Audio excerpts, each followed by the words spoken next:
नमस्कार. प्रादेशिक हवामान केंद्र नागपूरमध्ये आपलं स्वागत आहे. विदर्भासाठी दैनिक हवामान माहिती. सुरुवातीला सिनॉप्टिक माहिती बघू. 925 HPA विंड चार्टमध्ये दाखवल्याप्रमाणे एक चक्रवात बांगलादेशमध्ये दिसत आहे, ज्याची उंची समुद्र सपाटीपासून 7.6 किलोमीटर उंचीवर आहे. त्यामुळे इथे कमी दाबाचा पट्टा निर्माण झालेला आहे. तशीच मान्सून द्रोणिका ही गंगानगर, रोहतक, वरई, चुरू, मंडला टू कमी दाबाच्या पट्ट्यापर्यंत आलेली आहे. तसेच चार्ट नंबर 2 सुद्धा हीच परिस्थिती दिसत आहे आणि विदर्भावर येणारी हवा ही उत्तर पश्चिम दिशेने येताना दिसत आहे. पुढील 3 दिवस हवामानाचा अंदाज. पहिल्या दिवशी 20 ऑगस्टला विदर्भामध्ये सर्व जिल्ह्यांमध्ये बहुधा सर्वत्र ठिकाणी पावसाची शक्यता आहे.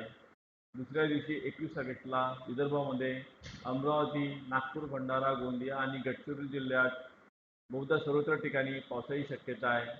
तर बुलढाणा, अकोला, वाशिम, यवतमाळ, वर्धा आणि चंद्रपूर जिल्ह्यात सर्वत्र ठिकाणी पावसाची शक्यता आहे.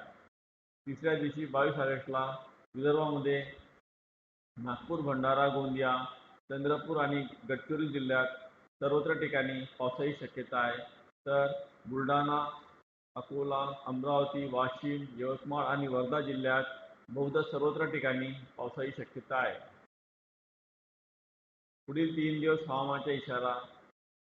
पहिल्या दिवशी 20 ऑगस्ट ते तिसऱ्या दिवशी 22 ऑगस्ट पर्यंत विदर्भामध्ये सर्व जिल्ह्यांमध्ये 1-2 ठिकाणी विजांच्या कडकडाट होऊन हलका ते मध्यम पाऊस पडण्याची शक्यता आहे. स्थानिक शहर हवामानाचा अंदाज सविस्तरपणे चार्टमध्ये दिलेला आहे. कमाल तापमान. पुढील 5 दिवसात संपूर्ण परिसरामध्ये कमाल तापमानात वाढ होणार नाही आणि चौथ्या दिवसापासून कमाल तापमानात 2 डिग्रीने कमी होईल.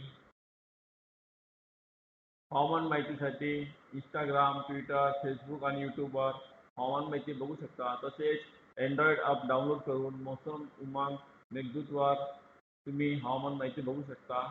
धन्यवाद.